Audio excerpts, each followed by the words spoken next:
Morning. माझं नाव रोशनी जाधव आहे. मी नालासोपारा ईस्टमधून शिकत आहे आणि वुमन वेलफेअर संस्थेतून नर्सिंग कोर्स करत आहे.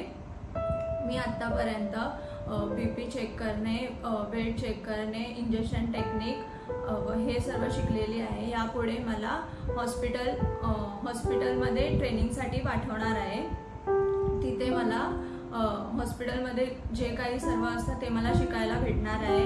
पेशंटची केअर कसं करायचं ते सर्व मला शिकायला मिळणार आहे. आमच्या सपोर्ट करतात. माझ्या काही खूप मैत्रिणी या संस्थेमधून शिकून गेलेल्या आहेत आणि त्या आता चांगल्या जॉबला आहेत. माझं हेच बोलणं आहे की तुम्ही पण या संस्थेमध्ये या आणि म्हणजे चांगलं शिकवलं जातं. Thank you so much. युवा विकास अँड ह्युमन वेलफेअर अकॅडमी.